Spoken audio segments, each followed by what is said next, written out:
Good morning, everybody, and thanks for the city of Turku for the invitation and opportunity to present our regional SUMP work and process.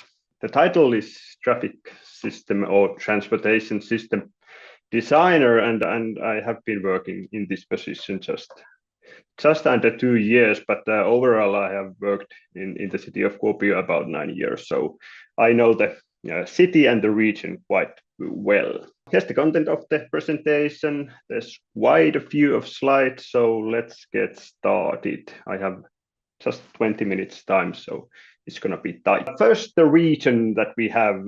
The Kuopio urban region includes 6 communities. The Kuopio is also the capital of North Savo region.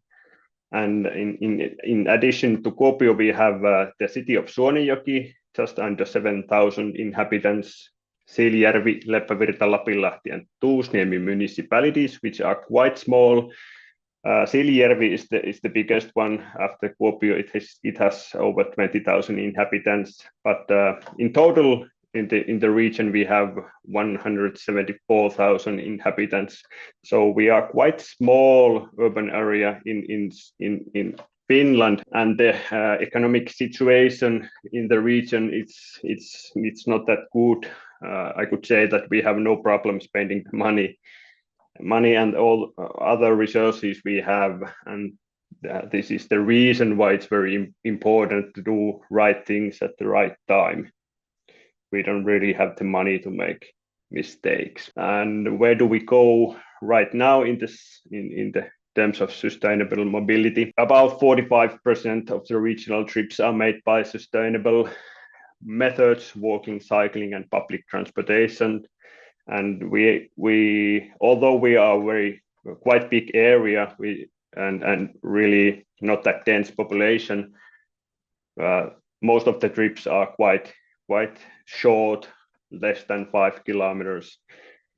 And what is the most important thing, I think, is that in the region, developing traffic conditions for the sustainable mobility is considered more important than developing traffic conditions for passenger cars, and this is also the people's opinion, not only us who work for this thing. And for the public transportation, we have 2 public transportation authorities. One is the Kuopio Regional Transportation, which covers mainly Kuopio and Siilijärvi, little parts of Suonenjoki, Kaavi, Tervo, and Vesanto, and also Pielavesi is covered, but mainly Kuopio and Siilijärvi. And the other one is the state authority, which is beginning of this year is the Traficom, and that covers the other rest of the areas. And this is a bit of problem, I think, but this is how it's going. And intensive public transportation covers mainly Kuopio and Siilijärvi and the core area of that. And outside that area, the public transportation is quite sparse. We also have the long distance train traffic, and the stations for the train traffic is located in Kuopio, Siilijärvi, Suonenjoki, and Lapinlahti. But the ticket products for the long distance train traffic and Kuopio local buses are not identical, and that is also quite problematic for the travel change perspective. And the image on the right shows our main logistic routes, road timber terminals, and inland ports, where they are located. The main road traffic highways are the highways 5 and number 9. They are not the 10T core network, but they are in the extended core network. And also the main railroad, which is the black one here, that's the Savo Rail, and that is also the extended core network or part of it. So why did we do the SUMP? First of all, the SUMP, the idea of SUMP is not a new thing in Kuopio and the region. we have made sustainable land use and transportation planning for at least a couple of decades. So it's not new thing, but we understand that we need to do this sooner or later, and because of the EU regulations, and also why we did SUMP. I don't know if you are familiar with the MAL agreements in Finland, which basically aim to promote a sustainable community structure and transport systems in the urban areas, which are Helsinki, Oulu, Tampere, and Turku, and also since the year 2021, Kuopio, Jyväskylä, and Lahti. The focus to these MAL agreements is to promote, as I said, the sustainable community, which includes land use, housing, and transportation system. But we had incorporated this SUMP requirement in the agreement that we have to do this as the EU regulation demands at the end of 2027. That was also the one reason why we did this. And this process was supported by state grant, which is informed by Traficom for the mobility management in 2024. Then the preparation phase and who were participants in this SUMP process. The preparation for the regional SUMP planning was started in the autumn of 2023, and as I said, we regionally understand that we have to do this because of the EU regulation. And first, what we did, we surveyed the participating municipalities and the other stakeholders, and here's the list of the final participators who were in the starting phase or the preparation phase. They were the cities of Kuopio and Suonenjoki, municipalities of Lapinlahti, Leppävirta, and Siilijärvi. Also the state by the North Savo ELY Center, which is since this beginning of this year the Eastern Finland Economic Development Center, and the North Savo Regional Council. The municipality of Tuusniemi was left out of this SUMP process because they felt that they are so small municipality that they really don't have anything to contribute to this work. But it was understandable, but also unfortunate that they didn't want to be a part of this. But as I showed, the Tuusniemi municipality has only little over 2,000 inhabitants, so they really are quite small. We submitted the application for the Traficom for the state grant in November 2023, and the decision for the state grant was received in early 2024. And this was a really good thing. We got the 50% grant for the consult work and also our own work for this process. And in the project phase, it was launched right after we got the state grant. In March 2024, the project started and it was completed during the year of 2024. But the plan was submitted to decision making in the participating municipalities in the late 2025, and I explain later why is that. In the beginning, we informed the steering group, which we added the representatives from Traficom, who was now our co-financier, and of course the Wellbeing Services County of North Savo was also added, plus the consultant Sweco Finland, who actually made the project. Totally, there was 60 members in the steering committee. I was the chairman, and the representatives in that steering committee was mainly those who are responsible for the traffic planning and at the participating municipalities and the state. In city of Kuopio, we had also land use planner Heli Laurinen in there, and then Tero Piippo, who is our regional, I would say, coordinator. And the other parties that we involved, we tried to involve the key stakeholders from the region regarding sustainable mobility, which are the parties that activities cause or have significant mobility needs, or who are responsible for regional mobility conditions or traffic development. And regarding municipalities, we try to involve various administrative regions, but there were little challenges at that, especially for the smaller municipalities where there are not that many people doing the job. But here's on the left, there's the public sector municipalities. There were land use planning, traffic planning, welfare services, educational services, and business services, and also our, which I didn't add here, is our public transportation people. We got the secondary and third degree schools, Savo Consortium of Education, and Savonia University of Applied Sciences, and of course the University of Eastern Finland. The provincial actors were, as I said, Wellbeing Services of North Savo, and of course the North Savo Regional Council.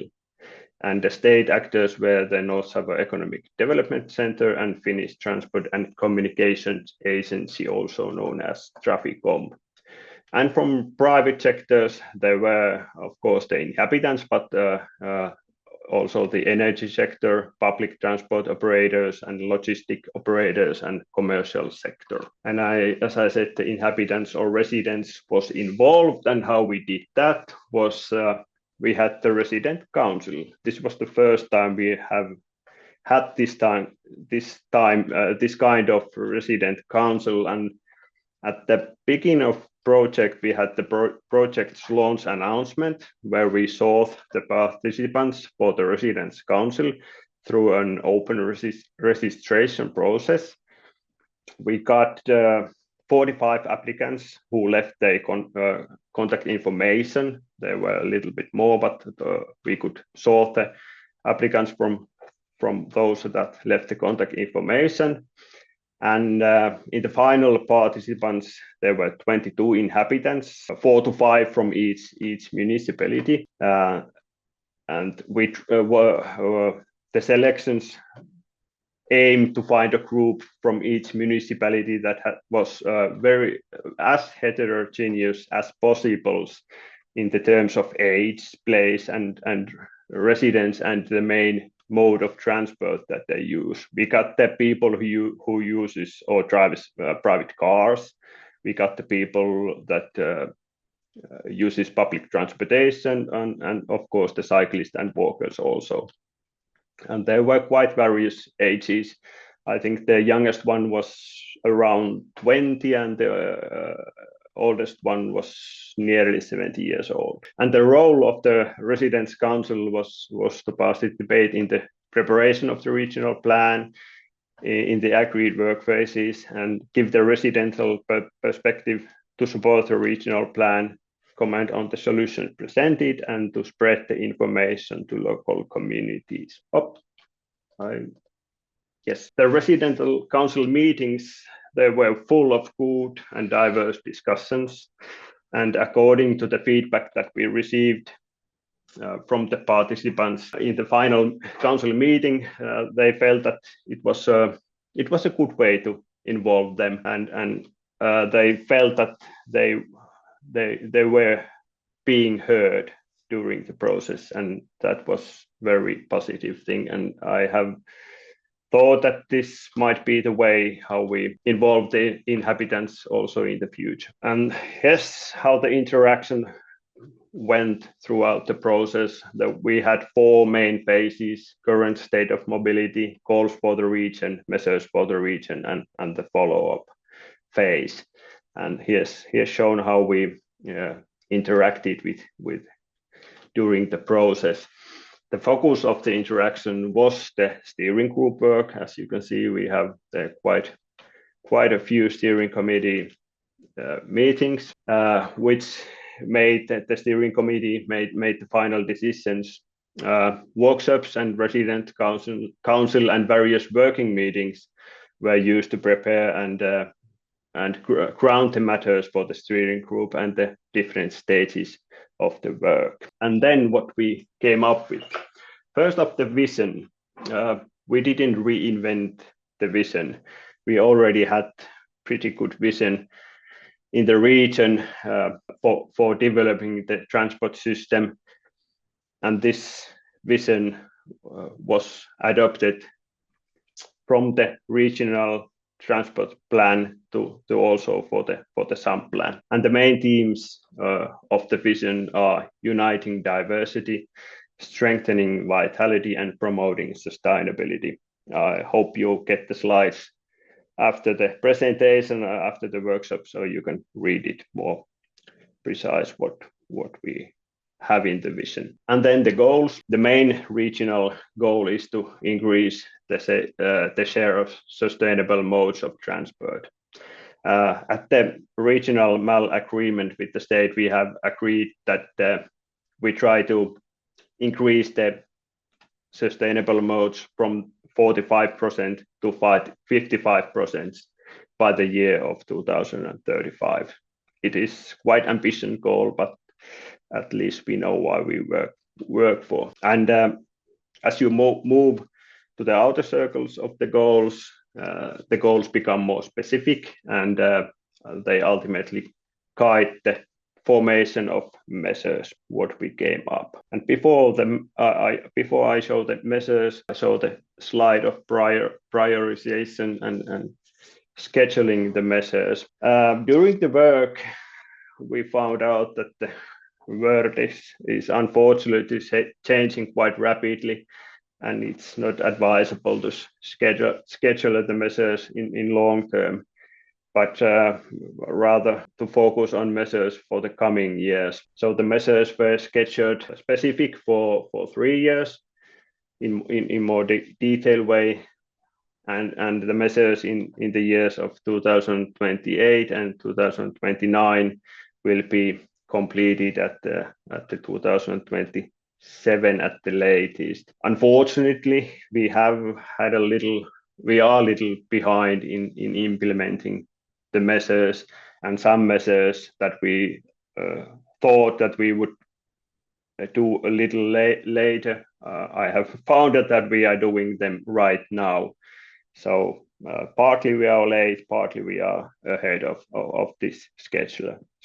And then the measures. We categorize the measures in 6 different groups: walking and cycling, public transport and travel chains, information, communications and marketing, carpooling and ride sharing, logistics and resources, and funding. And there's 23 measures total. Did I calculate them correctly, or did I remember it correctly? The main thing in measures that we scaled them according to the resources available at the regional level. As I said, we are not that rich region, so we can't have that big measures. Unfortunately, of course, we would like to make a tram line or more bigger public transportation things, but we don't have the money for it. We also recognize the tightening of the state economy, which affects quite largely on the possibilities to develop the public transportation in the region. But what the measures include is in walking and cycling. The main thing, what is aim is to improve the traffic safety and the traffic conditions of the walking and cycling, especially in the near school areas. And in public transportation, efforts are being made to improve our accessibility in the core urban area, Kuopio and Siilijärvi, and regionally efforts are being made to secure at the least the current level of public transportation and to try to keep it reasonably priced. And in terms of logistics, improving interaction between operators and municipalities, I think that's the key role what we are trying to do. there has been lack of concerning that. And in terms of information and marketing and communication of sustainable mobility, I think the key thing is to raise the awareness among decision makers and also in schools for the pupils is very important. And we have measures that tries to affect on that. And then the quite important thing, monitoring. And regarding the monitoring of the measures, we didn't want a new separate working group for the region. We already have quite a few working groups, so we didn't want to come up anything new. And for this reason, it was quite clear vision that we want to assign the monitoring to an already existing and functioning regional transport system working group, which has 4 meetings in a year. And here is shown the method how the monitoring is supposed to be doing during the next years. And then what was learned? As I said in the beginning, the sustainable land use and transport planning is not a new thing in the region. The work has been done for a long time. So did we learn anything new? Well, I think we did learn something new. Although the vision, goals, and measures are largely taken from the previous studies and plans in the region, I think the SUMP process offered us a new way to involve key stakeholders. And we also realized that we need to improve our dialogue in the future with, for example, the welfare area, key educational institutions, and logistic operators regarding the land use and transport planning. But the key roles was, as I said, the resident council was seen as a good way to involve the region residents. The regional SUMP provides a broader vision for the region, but it does not eliminate the need for the central city's own SUMP work. Example, Kuopio city center needs more ambitious goals that we could came up with the regional SUMP planning, and we are starting our own central SUMP work currently. And then the decision makers. Decision makers were not involved in this work. This was a conscious risk during the upcoming municipal elections, which was held in last year. But otherwise, this would be very important. If we would be making some process now, it would be clear that we would involve the decision makers in a workshop or some kind. And also the decision making process for the plan was also deliberately postponed until the end of 2025 because of those elections, and the new decision makers have quite a lot things to learn since the last summer, so we didn't want to give them any more work. Also, we didn't want to tie the hands from of the new decision makers with the views of the old decision makers. And it's worth making an effort to contact the business sector during the process. We had little challenges about that matter. I hope when you do your own SUMP process, you manage a little better than we finally end up get the relevant parties involved, but it was challenging. And the last one, the sufficient resourcing to implement measures is vital. There we have also challenges, especially in the smaller municipalities in our region. There is just too few people implementing measures and too little money. And even here in Kuopio, we have more human resources here, but we still have challenges in implementing some measures because of this. But we go step by step and one measure at a time, and hopefully we get the key things done at a time. Thank you. thank you, Adam, for a lovely introduction. First of all, I'm indeed the head of development department, but I have previously worked as a spatial planner for several years, and so I know the processes from this planning perspective a lot. And today I will share how we started working in urban mobility planning in CSIS. And despite the bold headline, my story will not be so much about being a hero, but rather about how the small city takes the first steps with very limited resources and also a lot of uncertainty, because we started almost from zero without a legal framework and also without the ideal conditions. To put in context, CSIS is a very small historic town in Vidzeme region. We have 16,000 residents and also quite a huge and sparsely populated rural area with around 43,000 residents within our municipality. So the municipality itself is not so very small, but the town is indeed very, very compact. It's compact and it's walkable, but as many other towns in Europe, it's also very car dependent. And the reasons for that is known and quite clear. Both our public transport network is somewhat limited, but at least the public transport exists, which is not a norm for small cities in Latvia. And also, the terrain is quite hilly, which makes cycling not very easy for many of the residents.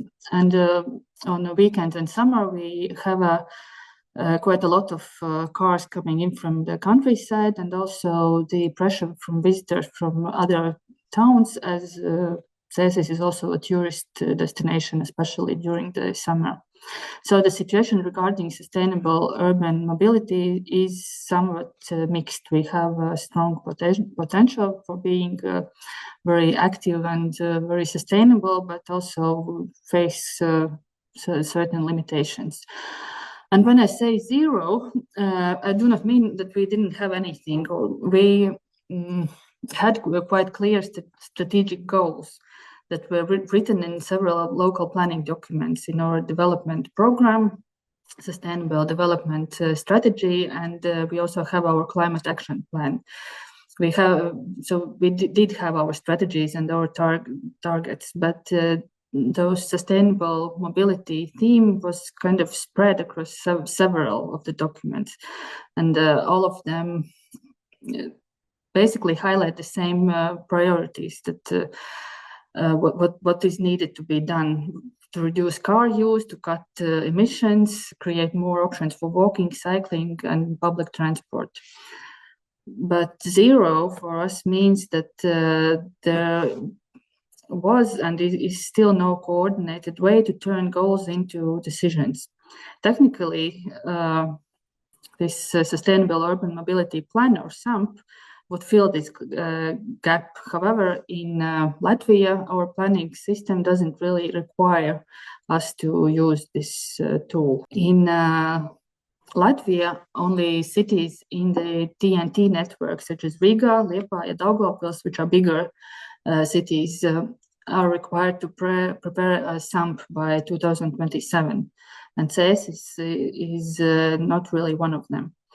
And in our special planning framework, we prepare a different document, transport development plan, which is part of the territorial or spatial plan. And this plan defines street and road categories, and also how the street space is allocated between different users. However, there is no formal requirement that these street cross sections are prioritize sustainable mobility. So in practice, small cities in Latvia can completely ignore sustainable mobility, and legally nothing really happens. Because in practice, there is no legal pressure on small cities to prioritize sustainable urban mobility. And as some of you may know, in small municipalities, if something is not mandatory and if resources are limited, more often than not, it does not really get done. Therefore, at the moment, we do not have a formal SUMP in CSIS. We have started the process, but we do not have this plan as a document. So we do not have a SUMP, but that doesn't mean that we are doing nothing. Instead of a formal SUMP, we have started to work with local principles. We have started to work with those SUMP principles in practice. We have focused on understanding how mobility actually works in the city and how using data can support everyday planning decisions. One very interesting experience with data-based planning actually came a few summers ago when we tested closing one street in Old Town to cars during weekends. It was kind of the summer street project. And this summer, we are planning to do this for the fourth time in a row, fourth year in a row. So it has been a kind of success. But when we started, the public reaction was quite mixed. A lot of local residents, especially the shop owners in the city center, said that cars bring them money, therefore the street must not be closed. And when we had data and counted the cars and realized that most of the traffic was just transit and we're not really stopping, it allowed us to make this decision that was made on data. And therefore, as a part of our SUMP for BSR pilot, one of our pilots is kind of also related to counting vehicles. As a pilot, we have installed several artificial intelligence-based traffic counters in several key locations across the city that use computer vision to recognize not just cars, but also pedestrians, cyclists automatically. And the data shows really clear trends, how cycling grows in spring and how pedestrian flows change within huge or bigger events in the city center. But of course, also it comes with challenges, because now we have a lot of data, and it does not always mean better decisions, because now we have the real problem how to analyze the data and how to understand the data. That's the next thing we have to work on. And to work on this, we have submitted a challenge to Finnish Smart City program, how to maybe get some tools how to better analyze those data. And we are also part of one new Interreg project, which will be focusing on improving our public transport network and testing how better data and data coordination can make it more efficient. And those collaborations are very important for us, because small cities like Cēsis, we don't really have big research teams or internal data units or even proper urban mobility planning units. So working with project partners helps us learn and build tools and capacities that we couldn't be able to really have if we were working alone. So in theory, data monitoring and evaluation is really an important part of SUMP. It helps to track progress, understand whether what we are doing is working, but in reality, we still don't really have a dedicated budget or staff. So instead of building a system, we focus on what is realistically possible to measure. And we don't really have a monitoring evaluation system. And data that we have is quite fragmented. And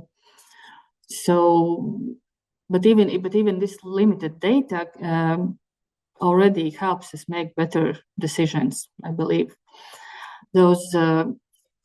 These indicators that were suggested by our SUMPs for BSR experts are made, especially designed for small cities like us, and they are as simple as possible. We look at 3 areas: walking, cycling, and public transport, and we cannot really measure everything exactly. Therefore, we focus on what can be measured really easy. like the number of, I don't know, infrastructure built or the length of the cycling paths, something that can be measured through geographic information systems easily. And of course, also the model split is very important, and we are currently working on a separate model split this survey for the actually first time in CESIS, because before that we didn't really have any baseline data. So paper, we know how sustainable urban mobility plan should be done, but in reality it's not so very easy. It's much more complicated because we still don't really have a dedicated staff position or budget for sustainable urban mobility planning for data analysis, monitoring or evaluation. Right now it's more about people collaborating because they care, because they're interested in mobility planning, and not so much because the job description says so. It's not perfect, but it's how it is, and it's how change can start in smaller cities like us. So what other small cities could actually learn from CESIS? First, what we have learned that sustainable urban mobility planning, SUMP, is for us, it's not a document, it's rather a process. It's more about planning and decision making and about learning, not about formal document. It might change in the future, of course, but for now, those applying the principles of SUMP is more important for us than having the document. Second, what other cities might learn, it's very important to start small and measure what's important, like we did with our Summer Street example. That was something that was important for us to have this project happening. Third, of course, it's very important to communicate the data, to talk to people, so that data turns into a dialogue and it's not just a document.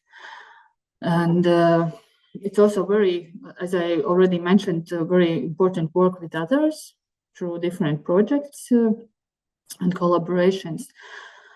And finally, it's very important to build a culture of learning and not just following regulations and following what is mandatory, because those regulations might never really come, but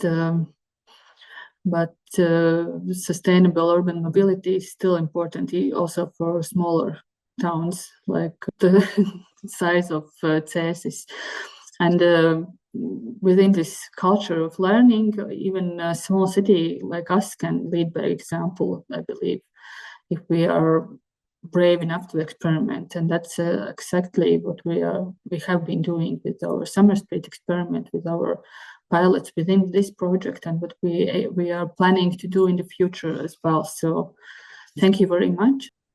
So thank you very much for the introduction. First of all, it was nice to hear from this morning from Kuopio that they said that not only the broader SUMP is necessary, but also there's a need for central cities SUMPs. That's the case for Greifswald, where we are working on.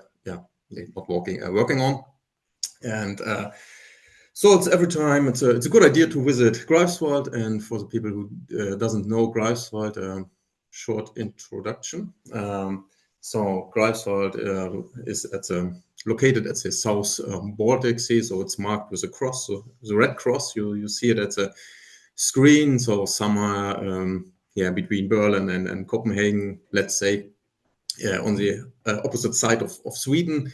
And Greifswald is an old Hanseatic town, medieval town, also a university town. So we have 10,000 students, but all people, we are 60,000 inhabitants. And Greifswald is a compact city, so I made a circle. So that means so within a radius of 3 kilometers, we reach 30% of inhabitants. So that's quite good for active mobility, let's say. And on the picture below, you see our modal split. So according to traffic volume, and if you see the right column, you see all routes. So that means, so we have a share of going by foot by 33%, for example. So it's increases the last years. Cycling is about 34%, but we still have also 30% of cars. Yeah, we are chosen so from the routes.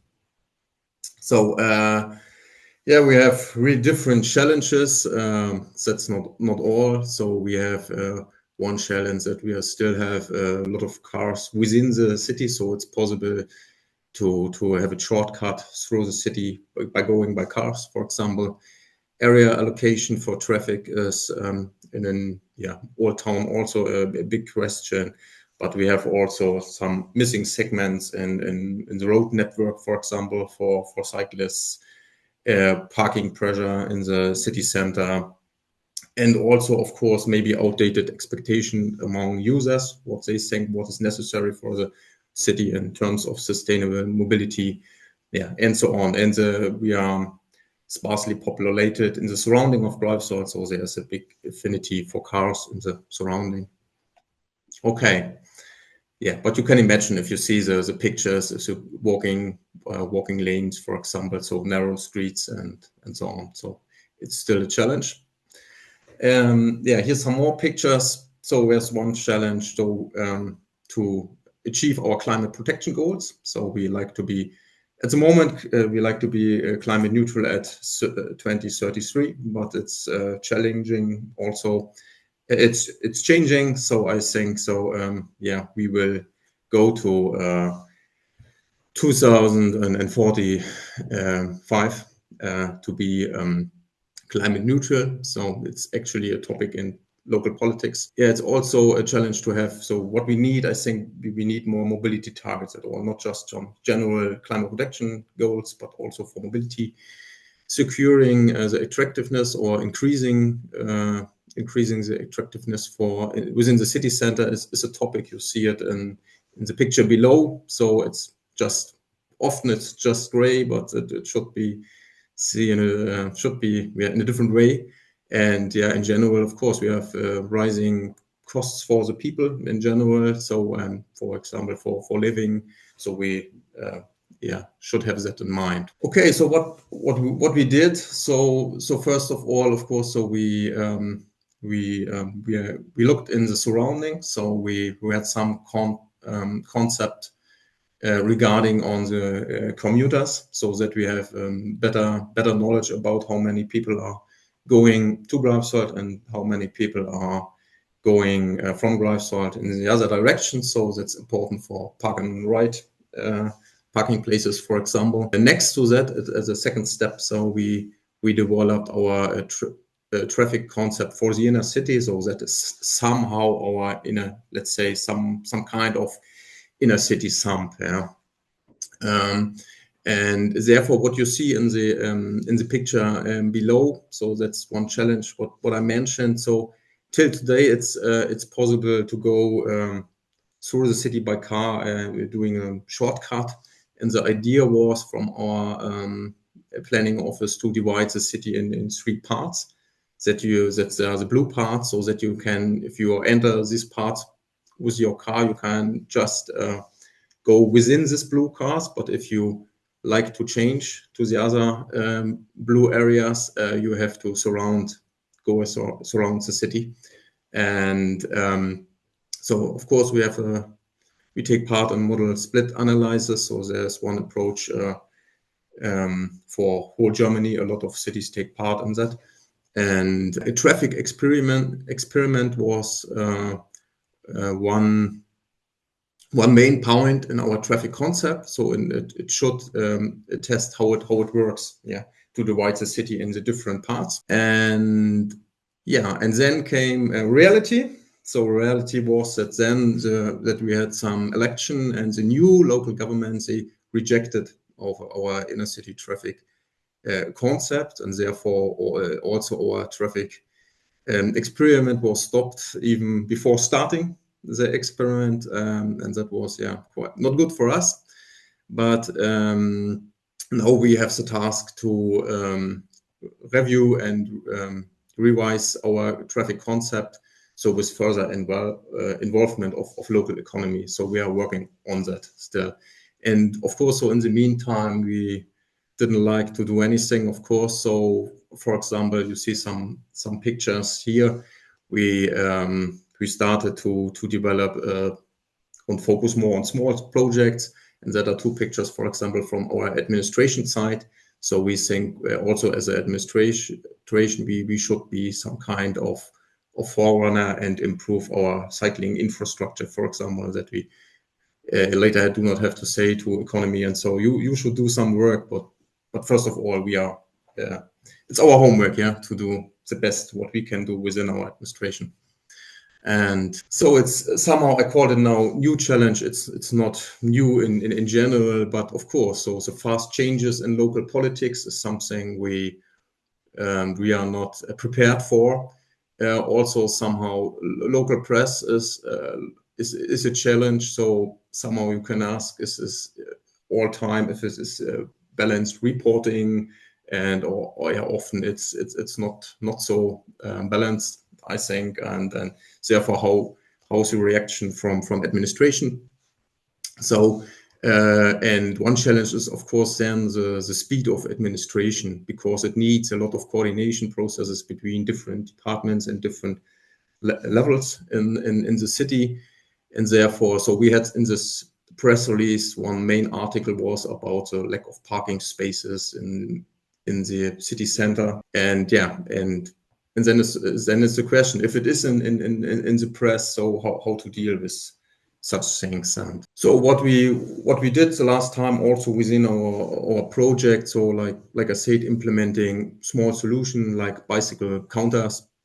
We also introduced a local workshop on indicators, and that's something what was really good, because you see that there's much interest in the topic at all. Invite different fields and different experts from really different fields, and it's quite good to see that there is an interest at all. So also like in CESIS, we introduced first time traffic counting using artificial intelligence, and I think so every city should do that. And we went also a step back in terms of public relations. So there's this left picture, the lower picture. So we had one day, it was the World Children Day, and there we discussed also with children from their perspective, I think. So we need to know all perspectives of different inhabitants, and how's the perspective from children, for example, to mobility. So it's really different from our view probably, and it should be included in our terms for transport planning. So implementation, like I say, bicycle counting is a topic to improve our databases. So we still have just a few bicycle counting machines, let's say. So it's 3 fixed versions at the moment, but in general, you see this at the picture. I think there's a technical solution for everyone. You have really small solution like this smaller picture you even don't recognize, and even also in parks, for example, you have some versions. They are made of wooden thing or similar to wooden things that it fits to your needs. So that is quite good. And of course, so like in the left picture,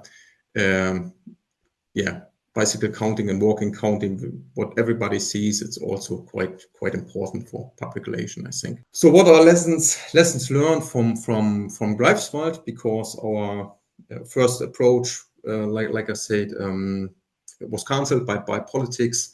Of course, communication strategies are most important, I think, and they should be target group specific. That's really necessary. You need to know the needs, the goals, the desires of target groups. Communication channels are important, of course, so they are different for different groups, and timing of communication is crucial. And of course, like these different target groups, they are interested in different things. Like I give one example. So, for For example, over 90%, it's often the case of sales come from walk-in customers. That's often not known, or it is underestimated by shop owners. And the picture below, I think, so I like it very much as for society and in general what we are talking about. For example, a car parking space. So it's often bigger, the space which is needed for cars than, for example, a little children's room or an individual office. So my home office, for example, it's more or less the same. It's 8 square meters, and it takes fewer space than a car. So then it's a question: is that what is the value of space? So yeah, lessons learned. Again, what is also quite important is to see for external help, for example, for external support, for example, in the field of area of conflict management. So in our department, so we are not experts with dealing with conflicts, but you have to have that in mind. And also public relation work, it's really important. And next to your press release office, I think there's some additional support is necessary, or at minimum, it's very, very helpful. So we have a lot of conflicts here. I showed the above picture, for example, but that's a picture from the city of Bremen, and you have to bring such conflicts into the public space so that it doesn't is the case like we had in Greifswald, like this article with this lack of parking lots. So if it is in press, then it's somehow too late. And new exchange formats are necessary, I think. So citizen participation platforms should be used, but still in-person meetings are still necessary. And of course, so like we did, so if the big vision, you can't fix it at the moment. So small solutions are of course helpful, and thinking maybe in smaller steps is also a solution. So leave no one behind. And in the end, we hope that a lot of small solutions fit into a bigger solution and into a bigger vision of how cities should look like. So yeah, advice for others, communicate, of course, good examples. So one example we had was our bicycle parking facility near our main station. That was one good example from Greifswald. Like I say, develop target group specific communication strategies.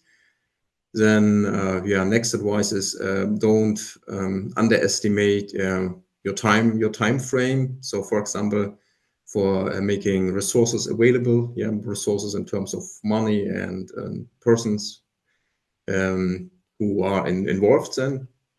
So be prepared, like I say, for conflict. So best would be to have some solutions in your